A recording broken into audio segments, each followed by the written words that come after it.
অনুপ্রাণিত এবং বাংলার মানুষের স্বার্থে যদি দাঁড়াতে হয়, রাজনৈতিক কর্মী হিসাবে কাজ করতে হয়, আমার বিচারে তৃণমূলের বিকল্প আমি দেখিনি।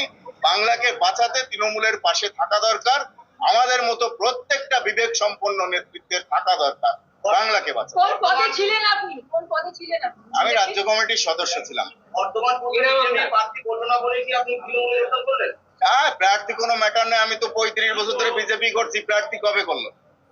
24 বছর বিজেপি করার পরেই বর্ধমান পূর্বের লোকসভার আমি বিজেপির নজরে যোগ্য প্রার্থী ছিলাম, কারণ তখন বিজেপিটা 14 আগের বিজেপি ছিল, যেখানে নীতি ছিল, আদর্শ ছিল, সিদ্ধান্ত ছিল, একটা সভ্যতা ছিল। বর্তমান বিজেপিতে আমরা অযোগ্য, অপদার্থ, উপেক্ষিত। ফলে এখানে আমার প্রার্থী হওয়াটা কোনো ম্যাটার নয়, ন্যূনতম সম্মান নেই। যে কথা আজকে আমি প্রকাশ্যে এসে বলছি, এই রাস্তা আগামী দিনে খুব তাড়াতাড়ি পশ্চিমবঙ্গের একটা বৃহত্তর বিজেপি এই ভূমিকা নিতে বাধ্য হবেন এবং নেবেন, তারা বাংলার স্বার্থে, বাঙালির স্বার্থে। কারণ তাদের প্রত্যেকের মধ্যে এই পাথর চাপা যন্ত্রণা রয়েছে, যেটা আমি প্রকাশ করলাম। আগামী দিন দেখবেন সারা বিজেপি থেকে প্রকাশ হবে। তৃণমূল কংগ্রেস শুধু বাংলার জন্য নয়, সারা ভারতের জন্য দিশা দেখাবে, তার ভূমিকা আমরা দেখতে পাচ্ছি প্রতি মুহূর্তে। এমতো অবস্থায় এদের বিরোধিতা করা মানে নিজের সঙ্গে, পরিবারের সঙ্গে, সমাজের সঙ্গে, বাংলার সঙ্গে প্রতারণা করা। আমরা আদর্শবান নেতৃত্ব, সারা জীবন একটা মানুষের স্বার্থে, সমাজের স্বার্থে লড়াই দিয়ে এসেছি, সেখানে সেই বেইমানি করবো না। কোনো অভিমান নেই। আরে ভাই, 34-35 বছর একটা রাজনৈতিক কার্যকর্তার অভিমান বলে কিছু থাকে না।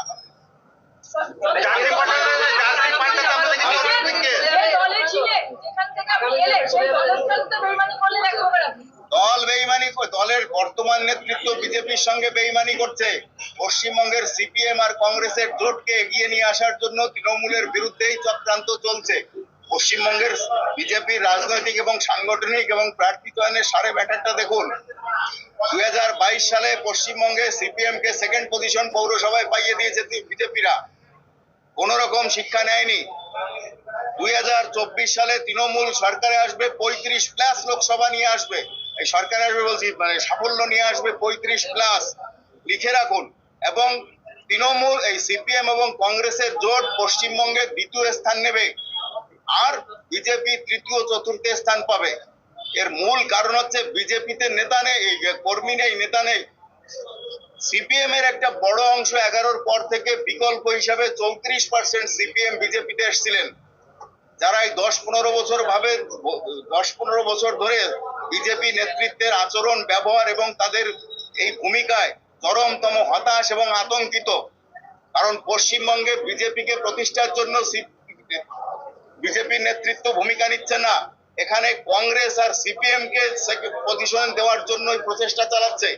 এক পরিকল্পিত সাজো সামজা চক্রান্ত হচ্ছে মমতা ব্যানার্জি, তৃণমূল আর বাংলার বিরুদ্ধে। আমি বলছি তো,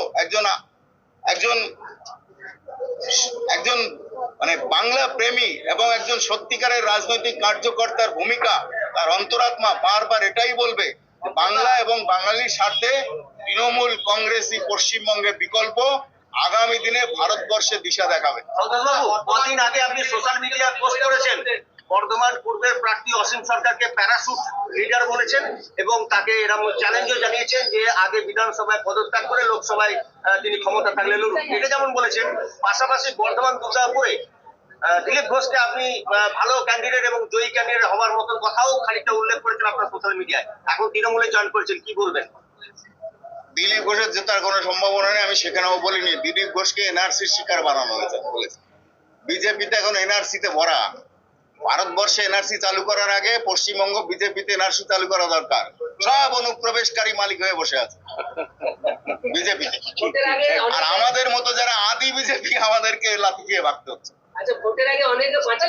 দিলীপ ঘোষ জিতবে না। দিলীপ ঘোষকে হারাবার জন্যই তো ট্রান্সফার করা হয়েছে, দেবশ্রীকে হারাবার জন্যই ট্রান্সফার করা হয়েছে, আলু আলিয়াজিকে হারাবার জন্য ট্রান্সফার করা হয়েছে। এই সুবিধাটা কে নেবে? আরে পশ্চিমবঙ্গে তৃণমূলের সরকার চলছে।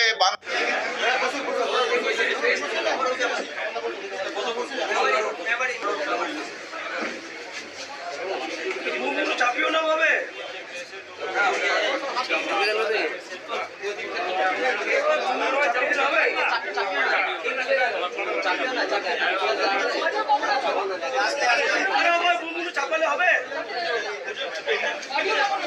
হাত ঢুকছে মনিরা, তোমার হাত ঢুকছে। এগুলো ঠিক নয়, মনিরা হাত ঢুকছে।